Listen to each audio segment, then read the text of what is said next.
केंद्रीय शिक्षा मंत्री धर्मेंद्र प्रधान ने 25 जुलाई को अपने पद से इस्तीफा दे दिया। उन्होंने सोशल मीडिया प्लेटफॉर्म एक्स पर जारी अपने पत्र में कहा कि यह फैसला उनके लिए व्यक्तिगत प्रतिष्ठा का विषय नहीं है।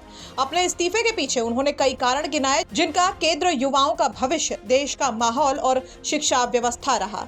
धर्मेंद्र प्रधान ने लिखा कि उनका सबसे बड़ा उद्देश्य यह है कि देश के किसी भी विद्यार्थी का भविष्य कानूनी पेचीदगियों में ना उलझे।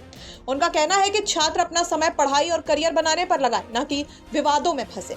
उन्होंने आगे कहा कि जंतर मंतर और देश के अलग अलग हिस्सों में जो स्थिति बनी, उसे देखते हुए उन्होंने ये फैसला लिया है। उनके मुताबिक पिछले 10 दिनों की घटनाओं ने उन्हें दुखी किया और इसी पर विचार करते हुए उन्होंने प्रधानमंत्री को अपना इस्तीफा भी भेजा। अपने पत्र में धर्मेंद्र प्रधान ने कहा कि मौजूदा हालात का फायदा राष्ट्र विरोधी ताकतें ना उठा सकें और देश की एकता बनी रहे, यह भी उनके फैसले का एक महत्वपूर्ण कारण है।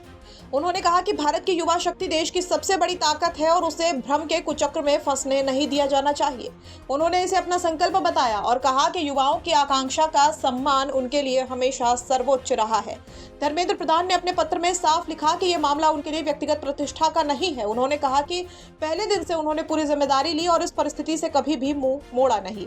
उनका प्रयास रहा कि किसी भी मेधावी छात्र के साथ अन्याय न हो और परीक्षा माफिया की वजह से किसी का भी भविष्य प्रभावित न हो। धर्मेंद्र प्रधान ने अपने पत्र में यह भी बताया कि 3 मई 2026 को हुई नीट यूजी परीक्षा में अनियमितता सामने आने के बाद केंद्र सरकार ने तुरंत जांच सीबीआई को सौंपी। परीक्षा रद्द की गई और दोबारा परीक्षा कराई गई।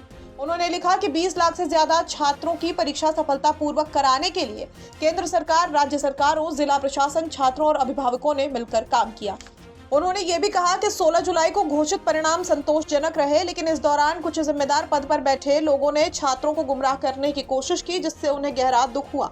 अपने पत्र के अंत में धर्मेंद्र प्रधान ने प्रधानमंत्री के प्रति आभार व्यक्त किया और कहा कि राष्ट्र सेवा उनके जीवन की सर्वोच्च प्राथमिकता रहेगी।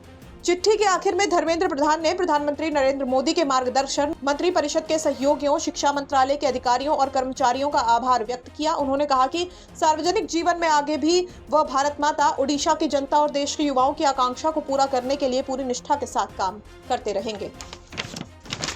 ब्यूरो रिपोर्ट, यूपी तक।